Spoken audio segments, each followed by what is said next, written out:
waxaa la dilay 7 qof oo shacaba oo waxba galabsanin waxaa la xiray iskuuladii iyo madarasooyinkii dadka shacabka ay wax ku baranayeen waxaa xoog lagu isticmaalayaa guryihii iyo xarumihii dadka shacabka ay deganaayeen waxaan gabi ahaanba shaqaynaynin beerihii iyo meelihii wax soo saarka u lahaa dadka shacabka noloshooda ay ka maareysanayeen waxaa la abuuray xasilooni darro waxaa laga dhigtay goobihii dadku ay deganaayeen iyo goobihii waxbarasho sida iskuuladiiba waxaa laga dhigtay xarumo lagu tababaro maleeshiyaad ama ciidamo lagu tababaro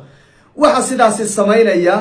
waa ciidamo ka amar qaata maamulka Kismaayo ee uu hogaamiyo Axmed Maxamed Islaam Axmed Madoobe waxa dhibaatadaasi ay ku dhacaysana waa shacabka Mandera waxa dhibaato xoogan ay wajahayaan dadka shacabka ku dhaqan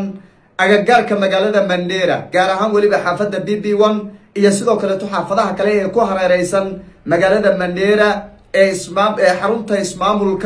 maamulka ama countiga Mandera ee waqooyi bari waxaa sidoo kale dhibaatadaasi inta badan geysanaya ciidamo laga soo ceyrsaday magaalada Balad Xaawo oo ka soo gudbay dhinaca Soomaaliya kadib markii lagu jabiyay dagaalo halkaas ka dhacay arintaasi intayna dul istaagin oo faahfaahsan dhibaatada ku dhacday dadka shacabka ay wajahayaan bal wax yar horta ay wada dhageysano hadallo u jeediyay governorka ismaamulka Mandera oo run ahaantii arintaasi si adag uga dhiidhiyay isla markaana fariimo u diray saraakiisha ciidamada militariga ee dalka Kenya ama laamaha amniga dalka Kenya iyo sidoo kale madaxweynaha dalka Kenya William Samoei Ruto. Mandera cannot be turned into a battleground for Somalia. We have no interest in Somalia. The only interest we have in Somalia is peace. If they cannot peace and fight, then we have no business to involve in the internal affairs. They have opened a camp in BP1. BP1 primary school is now closed. And there are people who want to do exam in the next 1 month. How do you close a public school and turn it into a military training camp? It is impossible. So tunawaeleza immediate relocation of Jubaland Force out of Mandera. Immediate. I want to tell them, if you don't do it, we will do it ourselves. Kama unataka unasaidia peleka Somali, saidieni huko. The Somalis have lifeline. You cannot. Huwezi funga mashamba ya wananchi, huwezi funga shule, huwezi funga water supply, huwezi uwa watu wetu ovyo in the name of supporting a faction in Somalia. What interest do you have in Somalia? Wayahay waa governorka ama madaxweynaha ismaamulka Mandera oo si adag uga hadlay xaaladda run ahaantii aadka u foolxun ay wajahayaan shacabkiisa qaybo kamid ah waliba gaarka magaalada Mandera waxa dhibaatada sameynaya ee intaas oo dhan maamulkii iyo shacabkiiba kiciyay waa maleeshiyaad lagu soo jabiyay magaalada Balad Xaawo waa dhalinyaro la khalday oo Soomaaliyeed oo intii dagaal iyo dab lagu shubay ujeedada la'aana kadib markay soo jabeen haddana meel loo xaadxaaday Kenya gudaheeda oo la yiri halka jooga saraakiisha Kenya laaluush baa lagu siriyaa waxa la yiri noo ilaaliya oo halkaas noo joogan oo yeesan waxa weeye Soomaaliya usoo kuwa Soomaaliya na soo ceyrsaday yeesan halkan maadaama ay ugu imaaneen yeesan waxa weeye ugu soo weereen naga ilaaliya shacabkii bay layn iyo dhibaato ku bilaabeen bal waan dul istaagi doonaa waa faahfaahin doonaa muuqaalka la saaro fogeeya waa shacab Soomaaliyeed shacabka la dhibaataynayo kuwa dhibaataynayana waa kuwa naftooda in la badbaadiyo u baahan oo ayaga naftirkooda ba dhibaato xoogan ku jira iyaga in la badbaadiyo dadka shacabka in laga badbaadiyo u baahan marka muuqaalka meel dheer gaarsiya aan ku bilaabay maalmahan waxa taagan arrin aad iyo aad u halis badan oo wajahayeen shacabka ku dhaqan agagaarka magaalada Mandera ee xarunta ismaamulka Mandera shacabkan waxa dhibaatada u geysanaya waa ciidankii ka amar qaadanayay Axmed Maxamed Islaam iyo Maxamuud Sayid lagu soo jabiyay magaalada Balad Xaawo ee laga soo eriyay halkaas waxay degeen duleedka Mandera waliba dhanka jiimka webiga ayay degeen xaafadda BB1 iyo sidoo kale xaafado kale oo ku hareeraysan magaalada Mandera dhibaato xoogan bay shacabka la kulmayaan 7 qof oo shacab ay dileen dad baa waxa weeye handadeen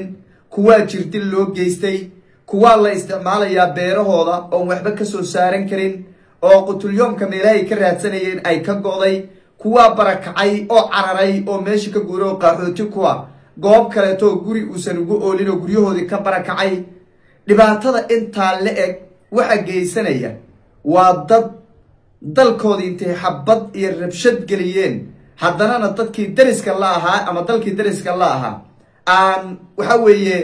wax asxaanay u falayaan aan jirin waa la soo gudubay waa la soo cararay meeshii bay soo degeen xoog bay haddana ku isticmaalayaan oo dadkii dhibaato ugu geysanayaan waxaa xidhan iskuuladii oo ma shaqaynayaan waxaa xidhan xarumihii waxbarashada qur-aanka iyo madaaristii oo gebi ahaanba xidhan waxaa istaagay dhaqdhaqaaqii iyo sidoo kaleeto noloshii dadka shacabka ay raadsanayeen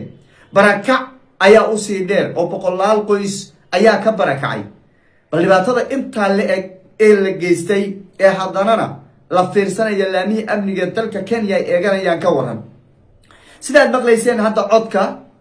ama khudbadii uu jeediyay ama hadalkii uu jeediyay governorka countiga ama ismaamulka Mandera waad maqlayseen Mandera ma noqon karta buu yidhi meel dagaal oo dagaal laga abaabulo Mandera ma noqon karta buu yidhi meel waxa weeye intii ciidan lagu abaabusho lagu tababarto haddana sooma looga duulo ma noqon karta buu yidhi waxaan aqbalaynaa ma aha iskuullada in laga dhigto meeshii xarumihii iskuulka laga dhigto meel ciidamo lagu tababaro socon maysa buu yidhi iskuulkii primary-ga ee ku yaalay xaafadda PP1 ama iskuulladii halkaa ku yaalayba waxaa laga dhigay meel ciidamada lagu tababaro oo dhalinyaradii la soo jabiyey ee laga soo ceyrsaday beled xaawo ama buulo xaawo ayaa lagu tababarayaa kuwa horlaa loo yeedhyeedhi oo kaaleya laleeyo la qorayaa kuwa Mandera u dhashay oo deegaanka u dhasho Kenya u dhashay baa la qoranaya kaaleya lacag loo sheegaya waa ayaan daro marka inteeda leeg dhibaatada xooggan baa dadka shacabka ku dhacday oo ay wajahayaan dadka shacabka way dibad baxeen way ka hadleen way isku ibaadeen ma aqbalaynaa leeydi baaq bay direen mas'uuliintoodii waa kaceen oo iyagana waa ku hadlayo governorka ugu horeeyay waa ka hadlaya xildhibaanadii waa ka hadleen deegaanka laga soo dooranayay balse weli waxaa ku taagan oo awood u isticmaalaya saraakiisha ciidamada dalka Kenya oo la rabaa run ahaantii inay u danqadaan dadka shacabka Kenyaanka halka lagu dhibaataynayo nin dulkiisii soo gubay oo guryahoodii dab soo geliyay oo dadkoodii soo barakiciyay oo madaafiic la soo dhacay oo hooyooyin badan madfac gurigeeda ugu geeyay in la marti geliyo oo la soo dhaweeyo oo xeryo laga siiyo meel waxa weeye dad masaakiin ay degan yihiin oo lagu hayo waa arrin falxun weeye governorku fariin buu diray madaxweynaha dalka Kenya William Samoei Ruto u diray saraakiisha dalka Kenya u diray ilaa haddana weli jawaab kama soo bixin waxaan rajaynaynaa in laga soo jawaabi doono oo si waliba fiican looga hadli doono Mandera iyo beled xaawo way isku baahan yihiin waa dad walaalo ah waa dad waxa weeye ganacsi iyo waxa weeye dhaxgal badan uu ka dhaxeeyo ma noqon karto marka Mandera ama dadka Mandera degan meel intii ciidan loogu soo abaabulo beled xaawo lagu barakiciyo ama intii meel ciidan lagu tababarto dadka shacabka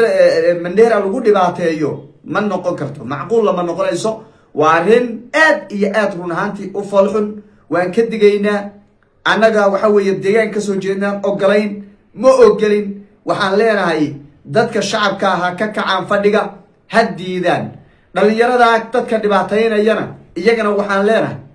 war haddaad kun gaadhaan iyo haddaad 2 kun gaadhaanba beled xaawo way idinka dhamaatay hal wado unbaad ugu laaban kartaan inaad isdhiibtaan oo Axmed Madoobe fikirkiisa guracan ka tanaasushaan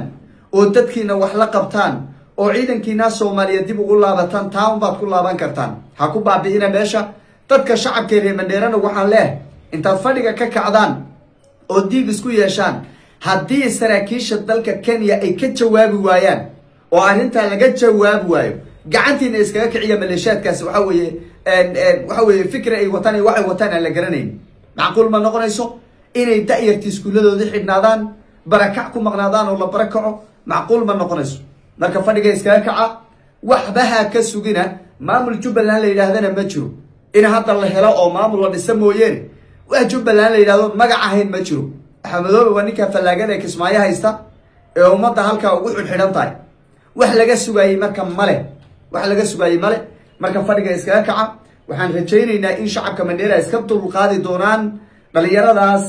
loogu abaabulayo dadka walaaladooda sida ay wax u waxyeelayna iyagiina hadda waxyeeleeyay dhibaateeyay inay iska dulqaadi doonaan ayaan rajaynaynaa governorka ismaamulka Mandera waxaan leenahay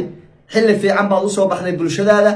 waad ku mahadsan tahay codkaada aad ku garab istaagtay dadkaada waad ku mahadsan tahay sida adageed ugu hadashay waliba u tiri haddii ay naga qaadi waayeen gacantaana iska kicinaynaa aad ku tiri aad baad ugu mahadsan tahay geesi dhalay baa tahay ummadda Soomaaliyeed way ku taageersan tahay la soo waliba waqooyi bari iyo Soomaali weynba waa lagu taageersan yahay insha Allah taala horay u soo ayaan leeyahay